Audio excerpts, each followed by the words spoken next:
Welcome to Barndo Dreams.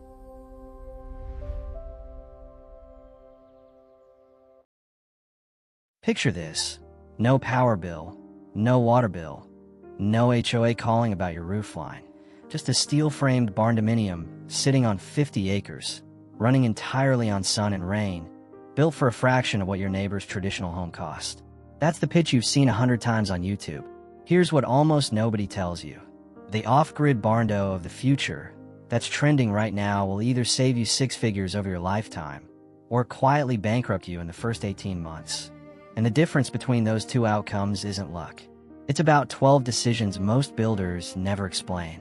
Before we get into this, if you're someone who actually wants the real numbers behind alternative builds, not the fluffy look how cozy this is content, hit subscribe right now. I break down the financing traps, the permitting nightmares, and the actual dollar figures that other channels skip past. You're going to want that for what's coming in this video, and especially for what's coming next in this series. So what actually is an off-grid Barndo of the future? Strip away the marketing language, and it's three things stacked together. A steel frame Barndominium shell, which is already cheaper per square foot than stick build in most regions. An off-grid power and water system, usually solar plus battery plus a well or rainwater catchment. And a layer of smart home and climate-resilient tech that lets the place run efficiently with almost no human babysitting. On paper, that sounds like the perfect intersection of cheap, independent, and future-proof. In practice, each of those three layers has its own cost curve, its own failure points, and its own legal headaches. We're going to walk through all three, honestly, with real numbers. Let's start with the shell, because this is the part everyone gets right in the thumbnails and wrong in the budget. A basic steel frame Barndo shell. Just the frame, roof, and exterior skin, no interior finish.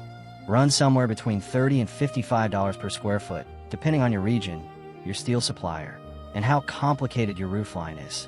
The moment you start finishing the interior to a normal livable standard, you're adding another $70 to $120 per square foot for insulation, drywall, electrical rough-in, plumbing rough-in, flooring, and finishes. So a 2,000 square foot Barndo shell that looked like it cost $60,000 in someone's build for cheap video is actually closer to $240,000 to $350,000 once it's a place you can actually live in. That's not a scam. That's just math nobody shows you in the thumbnail. The shell really is cheaper than stick build. Usually 15 to 25% cheaper for the structural part, but the finish out costs the same no matter what your frame is made of. Drywall doesn't care if it's screwed into steel or wood. Now the part that gets the views, going off-grid. A solar setup that can actually run a 2,000 to 2,500 square foot home year-round, including air conditioning in summer, is not the $5,000 kit you see in some of these videos. A realistic system, enough panels, a battery bank with several days of storage, an inverter rated for your peak load, and a backup generator for the stretch of cloudy days that will absolutely happen. Runs between $35,000 and $65,000 installed, depending on your climate and how much air conditioning load you're carrying. In the southeast, where humidity means your AC is running constantly for 5 or 6 months a year, you're at the higher end of that range or beyond it. Battery degradation is the quiet cost nobody mentions. Lithium battery banks lose meaningful capacity over 8 to 12 years. That's not a one-time expense. Budget for a battery replacement around year 10 that can run $10,000 to $20,000 depending on the size of your bank. Anyone telling you off-grid solar is a set it and forget it for life. Purchase is leaving that part out on purpose because it doesn't fit the dream. Water is the other half of off-grid that gets glossed over. A well costs anywhere from $15,000 to $40,000 depending on how deep you have to drill and what's in your soil. And in some counties, you don't get to choose. The geology decides for you. Rainwater catchment systems sound free, but by the time you've got proper filtration, UV sterilization, and storage tank size for dry season, you're often at $10,000 to $25,000 too. Septic, since you're off-grid and off-sewer, adds another $8,000 to $25,000 depending on your soil percolation test. And that test can fail, which means redesigning your whole site plan. Here's where this build earns the word future instead of just being a barn with solar panels bolted on. The systems that make an off-grid home livable without constant manual management are the ones worth the money. A home energy management system that automatically shifts loads, running your water heater and well pump during peak solar hours instead of pulling for battery at night can cut your battery bank size by 20 to 30%, which sometimes saves you more in batteries than the system itself costs. Smart climate control that pre-cools or preheats based on weather forecasting reduces your peak load, which is a number that determines how big and how expensive your whole solar and battery system needs to be in the first place. None of this is gimmicky. It's the difference between a system that's sized for your worst hour of the year and one that's sized intelligently. Expect $2,000 to $8,000 for a genuinely useful smart home layer, depending on how much automation you want.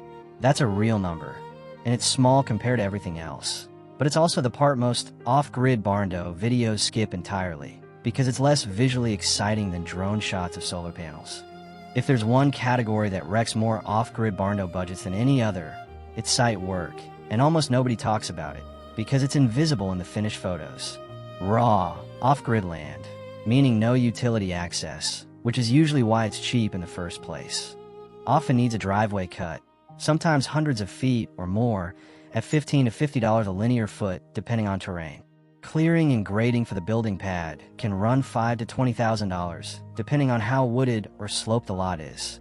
If you're far enough from the road, you may need to bring in your own utility poles for any grid-tied backup, even if your main system is solar.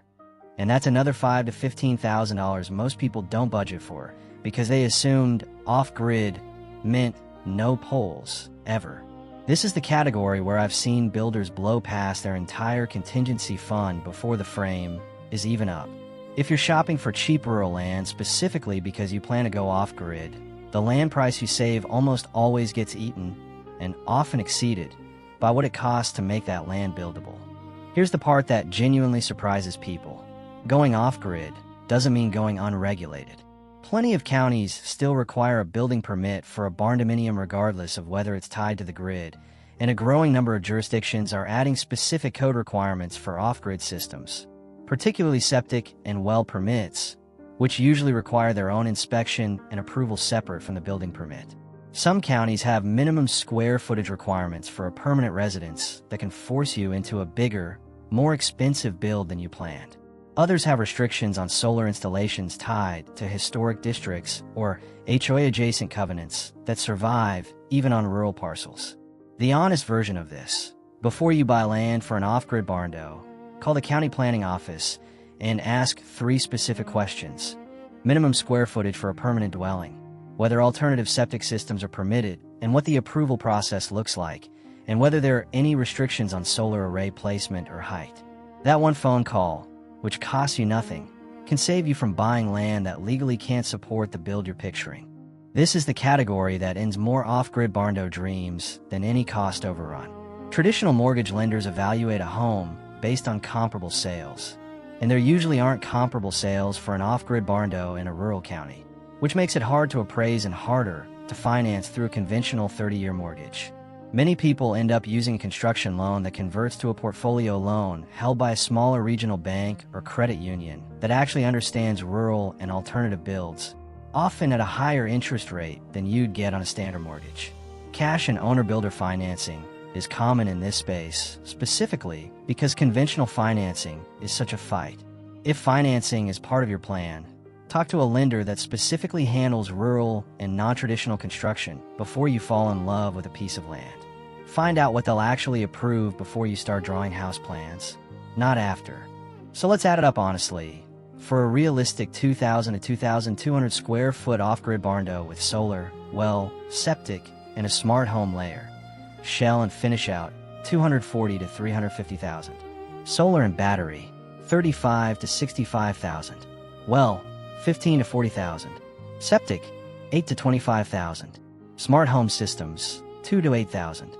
Site work and driveway, $15,000 to $50,000, sometimes more on a difficult lot. Land itself, which varies wildly by region, but often runs $40,000 to $150,000 for a rural parcel with the acreage these builds need. All in, you're realistically looking at $400,000 to $650,000 for a true off-grid Barndo of the future, not the $80,000 headline number that gets the clicks. That doesn't mean it's a bad investment. No power bill, no water bill, and a structure built to outlast a standard stick-built home by decades is real value.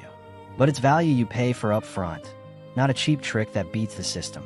This build makes the most sense for people who are planning to stay put for at least 10 to 15 years, because that's roughly the timeline where the avoided utility costs and the resale value of true energy independence start to outweigh the higher upfront price and the battery replacement you'll eventually face.